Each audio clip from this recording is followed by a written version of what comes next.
is this the beginning of the end? Well, seeing how the New Democrat strategy is to malign and gaslight their own voter base for the election, it seems like the party is truly done for. But Ana Kasparian of the Young Turks scorched Sunny Hostin for amplifying this ugly identity play from the megaphone of national TV. And you know what? I think Anna's realized that the Democrats are really just the mirror reflection of the racism they decry. Take a look at this and you'll know exactly what I mean. Trump captured 55% of Latino voters in the state, according to exit polls. He also won 14 out of the 18 counties within 20 miles of the border, a number that doubled his 2020 performance in the Latino majority region. So why the huge swing? What's going on? Well, some people like Sunny Hostin and radio host Victor Martinez think that it has to do with identity. Let's take a look.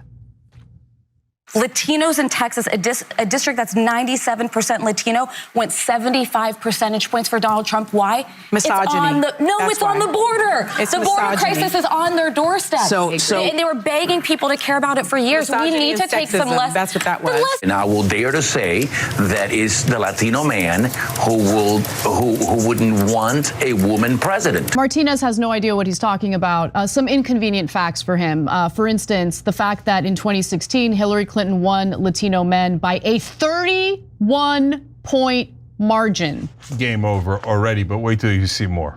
And if you think it's mainly because of racism, that also doesn't quite jive with the fact that Latinos voted for Barack Obama over Mitt Romney, 71% to Romney's 27%.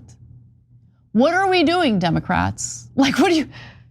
They're gone, Cenk. They're gone. Like, unable, unwilling to ever do even a little bit of self-reflection. I honestly share Anna's frustrations here, but let's look a layer deeper at not just how implicitly racist Sunny Hostin's charge is, but also how politically naive it is in hindsight. Here's a bird's eye view of the US electorate. The Latino American population is around 20% of the country, which means it has an even more outsized influence than African Americans. But as they say, comfort breeds complacency, and the fact is, over the past 3 years, the Democratic Party has been getting flashing red warning signs that the Latino vote was no longer the reliable minority stronghold that they thought it was. By the way, don't forget to subscribe and hit the notification bell because you need to push back against this new demonization of minority voters by the losing party. Let's put it into perspective. The Latino population in the US is disproportionately represented in states along the southern border, and despite this, they have reliably voted in vast majority for the Democratic candidate all the way from Obama. So what has changed this time? They became misogynist all of a sudden, even though we've seen them vote in mass for Hillary before. That's the absurd conclusion that someone like Sunny Hostin would want you to believe, and Ana Kasparian wasn't having any of it. I think that might be a better strategy than Kamala Harris's brilliant strategy of running with a neocon like Liz Cheney. Let's see how it works out. It's just, yeah, look, I get it. I get that it's difficult to do self-reflection. I get that it's difficult to own up to mistakes, misjudgments. I totally get that. With that said, no one is entitled to a damn thing, okay? No Democratic candidate is entitled to a damn thing. Even if the other guy is Satan himself, okay? The Democrat has to earn votes. And the fact that they feel so entitled, they feel so entitled that after losing the election, they're just lashing out at the electorate. That's all they've been doing. That is literally all I've seen from the Democratic Party. It's crazy. By the way, look, I've said it on this show. I'm about to go and say it on other shows. Here's who I blame for the loss: Kamala Harris. Isn't that weird that almost no one on TV is saying that? Like literally saying the words out loud, Kamala Harris is at fault. You know why? Everyone on TV is craving access to the powerful, or is personal friends with her, or are such elites, they think the idea of criticizing the actual candidate is unthinkable. Unthinkable. She's so important. She's a celebrity, she's famous, she's powerful. You can't just, that sounds outrageous to blame Kamala Harris. That's offensive. But blaming all Latino men, not offensive. And you know what's crazier? The Democrats near the end of the campaign thought they had scored a home run by capitalizing on Tony Hinchcliffe's joke, and it was nowhere near enough to dent Trump's campaign, even if it hadn't been destroyed to begin with by Joe Biden's garbage comment against Republican supporters. That should have been evidence enough that Donald Trump's rhetoric isn't a deal breaker for the Latino vote, and yet the Democrats missed the forest for the trees by hyper-focusing on rhetoric and not issues. If you think about it, the party can't even be excused for not seeing it coming. There was a poll that came out all the way back in December of 2021, reported by the Wall Street Journal. Just a few months into the Biden administration, it revealed something pretty startling for the Democratic establishment and the DNC if only they were paying attention. The same Latino voters who had voted in the Biden administration with a 60% support were now polling at 37% each for the Democrats and the Republicans for Congress. So what happened in that 1 year? Kamala Harris wasn't the candidate, so the charge of misogyny just does not fly.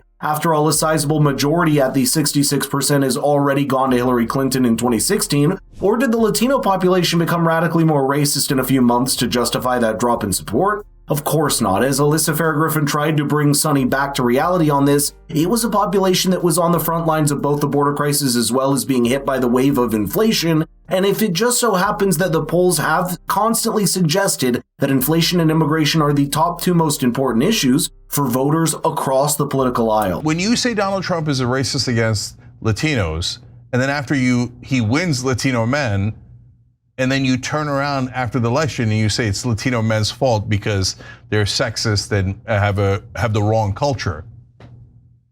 Okay, well, at a bare minimum, it turns out you're both racist. So what happened to like disadvantaged communities and vulnerable communities and taking care of those communities? No, the minute you lose an election, you blame them. So, yeah, by the way, black men are next. So hear me now, quote me later. They started that a little bit on election night, and then they reeled it back in because they were a little worried, but they're not going to be able to help themselves. Oh, a lot of young black men went to Trump too. Now let's blame. Don't just blame Latino men. Blame black men too. Yeah, scold them more because it did work out real well in this election cycle. And if you're a Democrat, here's the worst part. The results of this election have even taken away the last rhetorical hiding place the last two times, which was to say that Donald Trump still lost the popular vote and was rejected by a majority of the country. That's not the case this time, and the party and the media can really either have a moment of introspection or lash out at voters in entitlement. Seems like they're opting for the latter, and it's a strategy that's only going to end up in an even bigger defeat next time, or perhaps even the midterms 2 years from now. All you hear in the meantime is an absolute meltdown of the core Democratic establishment that they're starting to lose the country's minority vote, which has historically been their most reliable base. When asked about this shift to the right, here's how most Latino voters in the country responded. As a woman, do you feel troubled with that choice? I did. I know everyone was like, how can you do this? You're a woman, you just gave away your rights. But I don't think that's exactly the message he was saying either. Let me ask you both, who did you vote for in 2020? Joe Biden. I vote for Joe Biden. And in 2024? Donald Trump.